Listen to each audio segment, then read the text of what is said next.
लाने वाला, मुसीबत में गैरों के काम आने वाला, वो अपने बुराए का गम खाने वाला, बलगल मौला बिकमालिही कशफत तुजा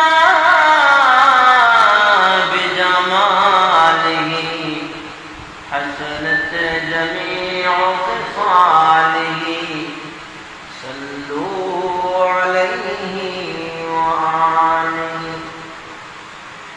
नहीं दो जान मिसाल मुहम्मद, कमाल खुदाए जमाल मुहम्मद, बलगल उला बिकमालिही कशफत तुजा बिजमालिही, हसनत जमीउ ख़िसालिही, सल्लू अलैहि व आलिहि।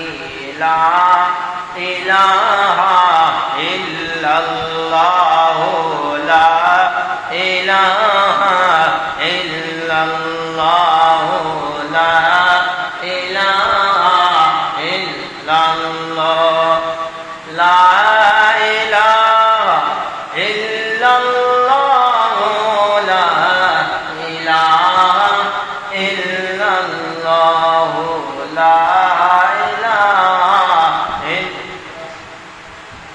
हस्बी रब्बी जल्लल्लाह, मा फी क़ल्बी गैरुल्लाह, नूर मुहम्मद सल्लल्लाहु ला इलाहा इल्लल्लाह, ला इलाहा इल्लल्लाह, ला इलाहा इल्लल्लाह, सुब्हानल्लाह वल्हम्दुलिल्लाह, ला इलाहा इल्लल्लाह, ला इलाहा इल्लल्लाह, ला इलाहा इल्लल्लाह, ला इलाहा इल्लल्लाह, मुहम्मदुर रसूलुल्लाह।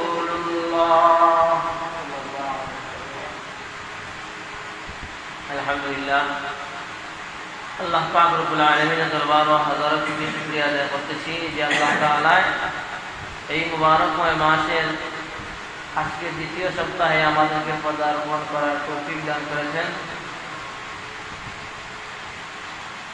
এই মাস সম্পর্কে আমরা সবাই বলতেছি অবগত।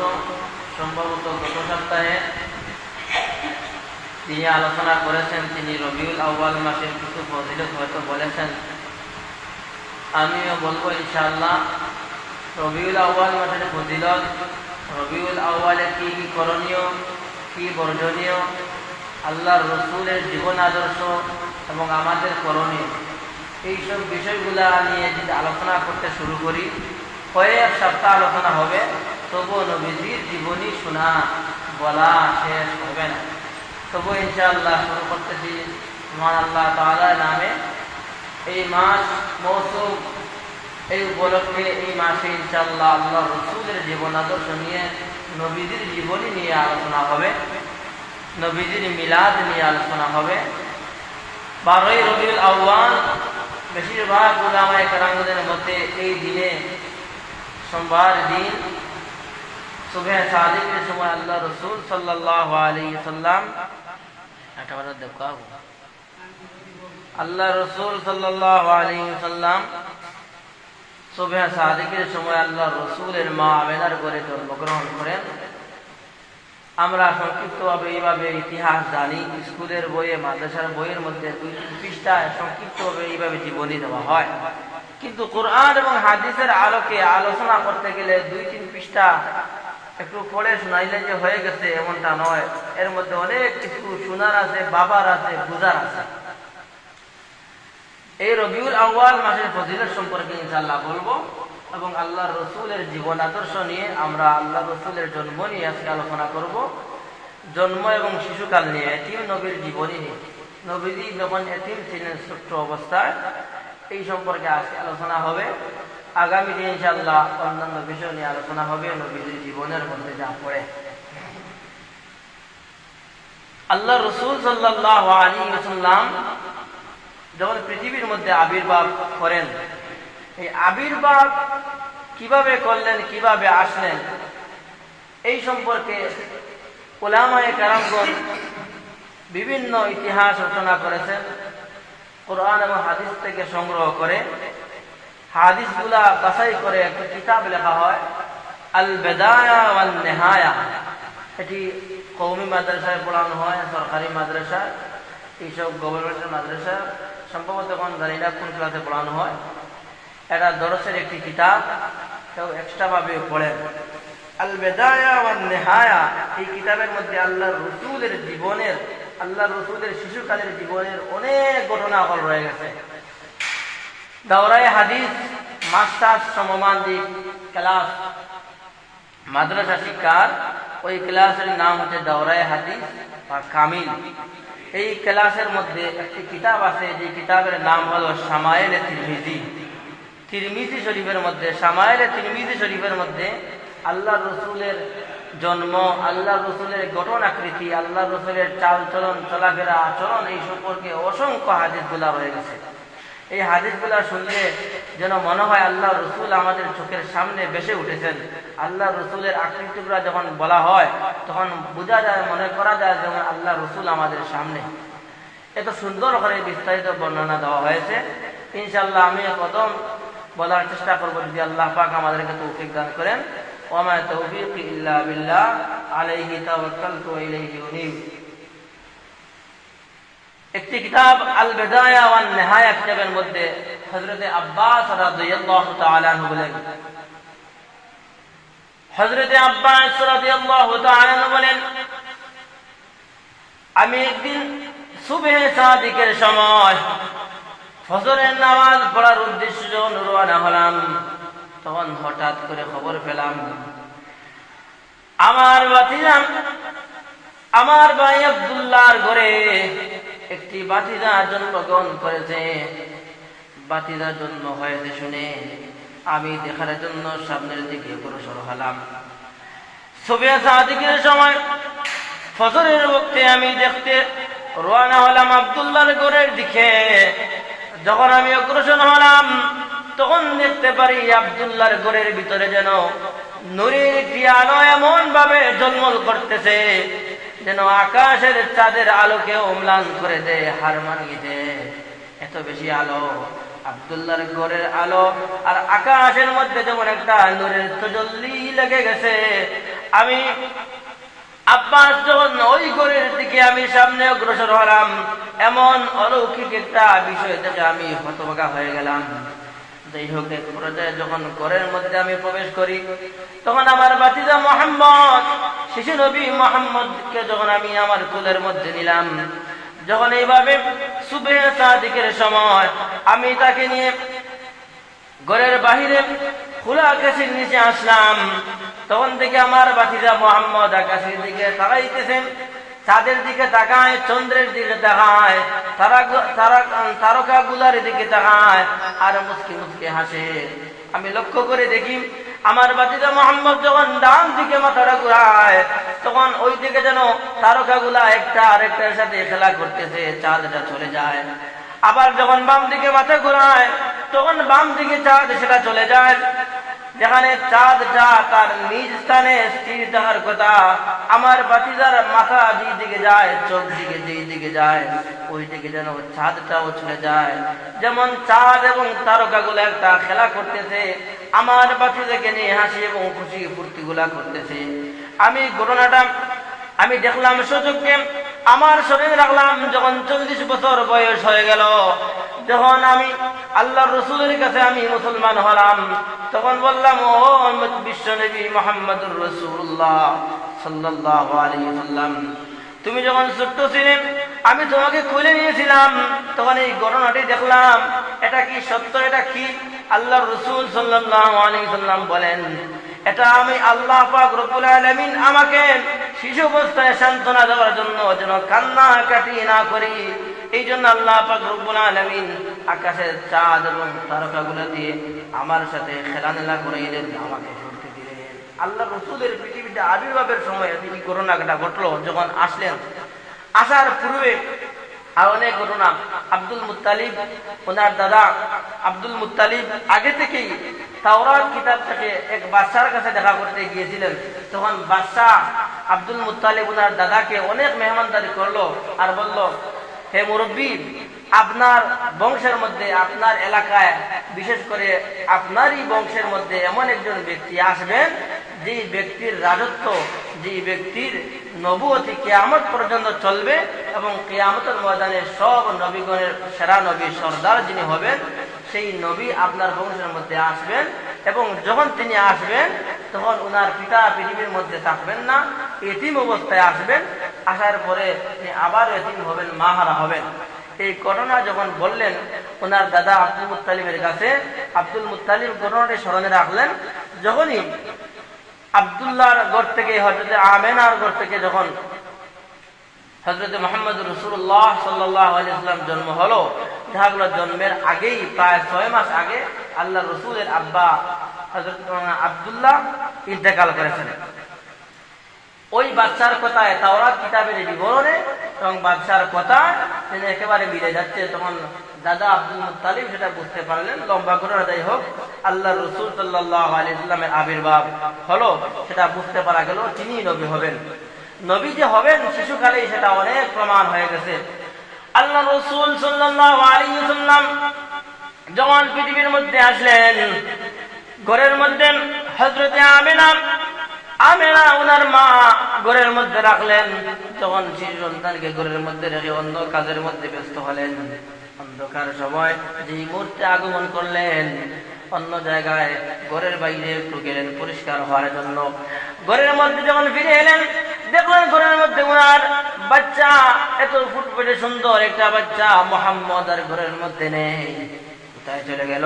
মা মনে মনে ভাবলেন, আমার বাচ্চা এত সুন্দর, সুন্দর হওয়ার কারণে হয়তো শয়তানের কুনজরে পড়েছে, বদ নজর লেগেছে, শয়তান হয়তো আমার বাচ্চাকে চুরি করে নিয়ে গিয়েছে।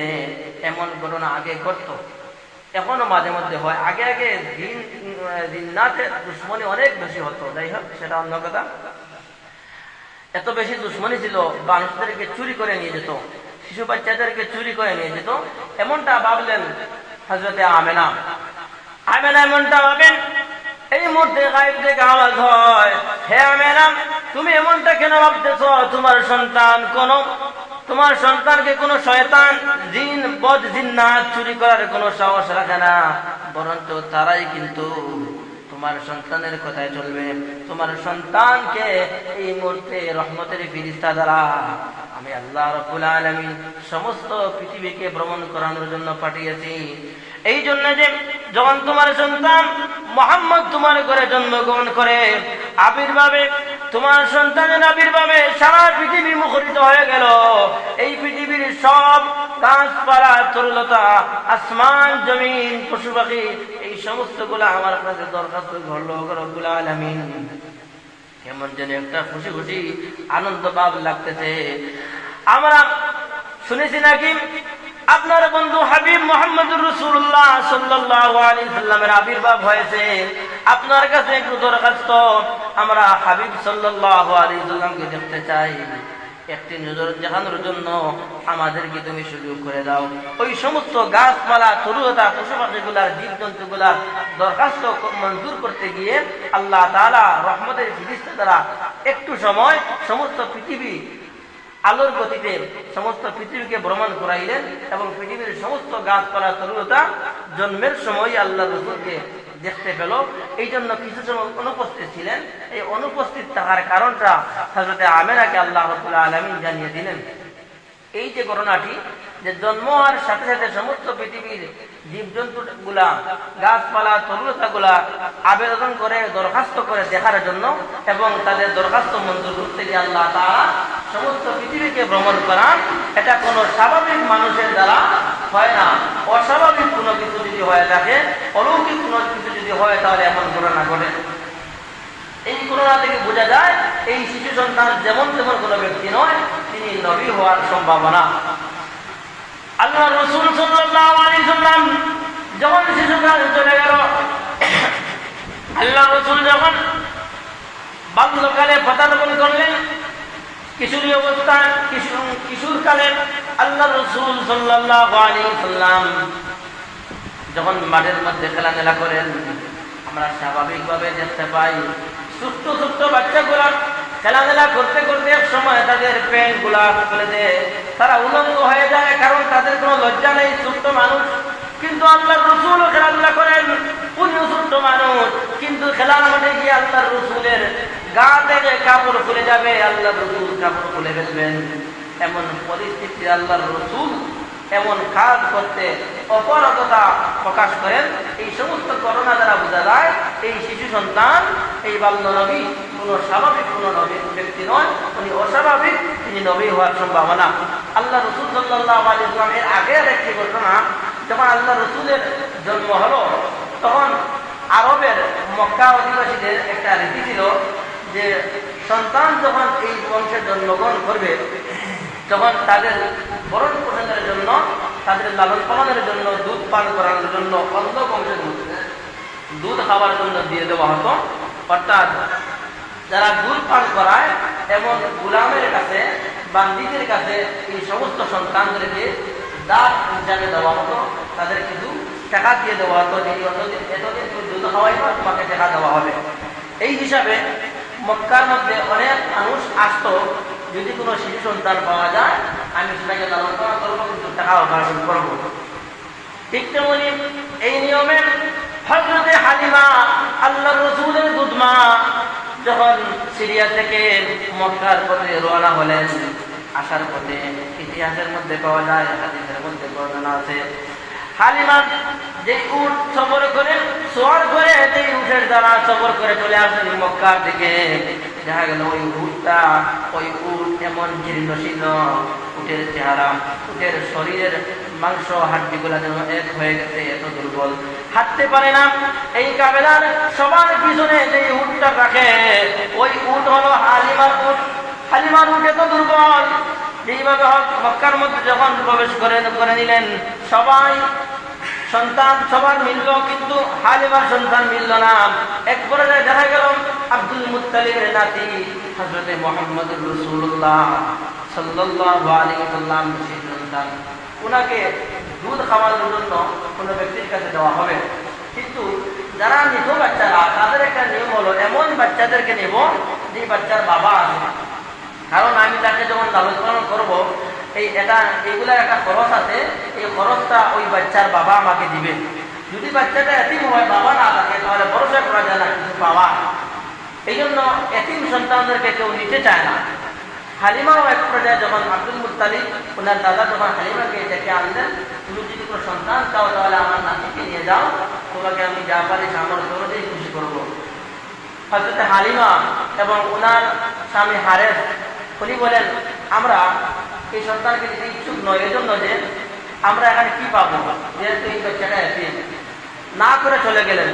কিছু জায়গা যাওয়ার হচ্ছে হালিমা বলেন একেবারে খালি হাতে যাওয়ার চাইতে এতিম বাচ্চাকে নিয়ে যায়, হয়তো আল্লাহ তাআলা আমাদেরকে উত্তম কোনো প্রতিদান দিবেন।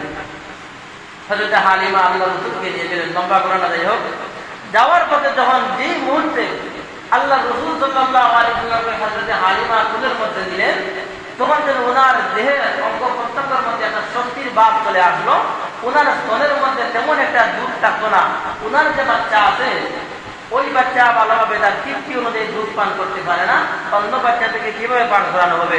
কিন্তু আল্লাহ রাসূলকে যখন কুলের মধ্যে নেওয়া হলো, দেখা গেল হালিমার স্তনের মধ্যে দুধ যেমন চলে আসতেছে, এমন একটা ভাব উনি বুঝতে পারতেছেন। এক পর্যায়ে আল্লাহ রাসূলকে নিয়ে যখন সিরিয়ার পথে রওনা হলেন, তখন নইয়া বের উঠে এই উট দ্বারা তিনি মক্কার মধ্যে চলে আসলেন। ওই জীর্ণ জীর্ণ এত দুর্বল উটের মধ্যে সোয়ার হলেন। দেখা গেল আগে যখন আসলেন কাফেলার সাথে আসার বেলায় সবার পিছনে যে উটটা থাকতো ওই উট ছিল হযরতে হালিমা। কিন্তু দেশের মাটিতে ফিরে যাওয়ার পথে যখন আল্লাহ রসুলকে কুলের মধ্যে নেন তখন দেখা গেল সবার কাফেলার সবার আগে যে উটটি দেখা যাচ্ছে ওই উট হলো হালিমার উট। যে উটের মধ্যে সওয়ার অবস্থায় আছেন আল্লাহ রসুল শিশু নবী হযরত মুহাম্মদুর রাসূলুল্লাহ সাল্লাল্লাহু আলাইহি ওয়াসাল্লাম। আল্লাহ রসুলের বরকতে উটটা সুস্থ হয়ে গেছে। হালিমার স্তনের মধ্যে দুধ চলে আসছে কাফেলার মধ্যে যেমন একটা নিরাপত্তা একটা ভাব চলে আসছে। মানুষ শান্তি স্বস্তিরে নিজের দেশের মাটিতে চলে যাচ্ছে। আল্লাহ রসুল যখন হালিমার কোলে গেলেন ইতিহাসের মধ্যে পাওয়া যায় হালিমার ছাগলগুলা যারা দুর্বল ছাগল ভেড়া দুর্বাগুলা ছিল সেগুলো অসুস্থ হয়ে গেছে, বেশি বেশি দুধ দেয়। হালিমার স্তনের মধ্যে দুধ আসে। হালিমার স্বামী হারেসের ক্ষেত কৃষির মধ্যে জায়গা যেগুলা শুকনো জায়গা ছিল সেখানে ক্ষেত কৃষি হতো না, ওই জায়গাগুলো উর্বর হয়ে গেল, ভালো ভালো ফসল ফলায়। হারেসের পরিবারে হালিমার পরিবার যেন আগের চেয়ে অনেক বেশি ভালো হয়ে গেল, পশুগুলা সুস্থ হয়ে গেল, পরিবারের মধ্যে একটা শান্তি চলে আসলো। এক পর্যায়ে আল্লাহ রসুলের দাদা আব্দুল মুত্তালিব খবর নিতে যখন আসলেন, যখন 2 বছর বয়স হয়ে গেল তখন উনার দুধ কন সে দিতে যাচ্ছে না এবং ওনার দুধমা এবং বাবা হারেস ওনাকে দিতে যাচ্ছেন না, নিয়ম অনুযায়ী দেওয়া লাগতেছে। তাই হোক লম্বা করো না, আল্লাহর রসুলের দাদা আব্দুল মুত্তালিব ওই যে জন্মের আগ থেকে তাওরাত কিতাব থেকে জানতে পেরেছেন আমার বংশের মধ্যে একজন নবী চলে আসবেন, নবী আসবেন যার নাম হবে হযরত মুহাম্মদ রাসূলুল্লাহ সাল্লাল্লাহু আলাইহি ওয়াসাল্লাম। উনি যখন আবির্ভাবের এই সমস্ত যে ঘটনাগুলো বললাম ইনি এগুলা সদরকে দেখেছেন শুনেছেন, এই ঘটনা দ্বারা বোঝা যাচ্ছে যে নবী তিনিই হবেন। যেহেতু নবী তিনিই হবেন তখন কাফির মুশরিকরা ইহুদিরা কিন্তু আল্লাহ রসুলের ক্ষতি করবে, জানেন মারিয়া ফেলাইতে চাইব, আল্লাহ রসুলের দুশ্মনী করবে। এই জন্য মক্কার মধ্যে না রেখে বাইরে রাখলে নিরাপত্তা ভালো হয়। এই জন্য যেখানে 2 বছর পরে দুধ খাওয়া হয়ে গেলে হালিমার ঘর থেকে ফিরিয়ে নিয়ে আসার কথা, ওই জায়গায় আব্দুল মুত্তালিব তিনি নিজে বললেন আমার নাতিকে তোমরা আরো 3 বছর রাখতে পারো। এইভাবে 5 বছর, কেউ কেউ বলতেন 6 বছর, এই হোক 5 বছর হালিমার করে আল্লাহ রসুল শিশুকাল তিনি পদার্পণ করলেন। 5 বছর পরে এখানে আরেকটি ঘটনা, আল্লাহ রসুল যে নবী হবেন, আল্লাহ রসুল বেড়া বাবুলা পড়াইতে দিতেন যখন 4-5 বছর বয়স, কথা বলতে পারেন, হাঁটতে পারেন। উনার ভাইদের সাথে বোনদের সাথে যখন ছাগল রাখতে দিতেন, মাঠের মধ্যে ছাগল চড়াইতেন, এমন অবস্থায় দেখা গেল ওই সিরিয়ার মাটিতে শিশুকালে আল্লাহ রসুলের কাছে সন্ধ্যাবেলায় একজন সাদা পোশাকধারী একজন ব্যক্তি আসলো এবং সবাই চলে আসলো। এই অবস্থা দেখে ভয় পাইল। ওই ব্যক্তি এসে আল্লাহ রসুলকে মাটির মধ্যে শুয়ে দিল এবং ছুরি দ্বারা আল্লাহ রসুলের সিনা মুবারককে অপারেশন, যাকে বাইপাস বলা হয়, অপারেশন করতেছে। আল্লাহ রসুলের সিনা মুবারক কাটতেছে এবং কি যেন একটা জিনিস দিয়ে পরিষ্কার করে দৌত করে আবারও সেটা জোড়া লাগিয়ে দিল। আল্লাহ রসুল সুস্থ হয়ে চলে আসলো। এমন ঘটনা দেখে ওনার দুধবাই তারা আসিয়া বলবো। এই ঘটনা যখন আব্দুল মুত্তালিব ওনার দাদা তখন খবর নিতে আসলেন, ঘটনাটি বললে আব্দুল মুত্তালিব ওনার দাদা বুঝতে পেরেছেন যে আমার নাতি তিনিই নবী হবেন।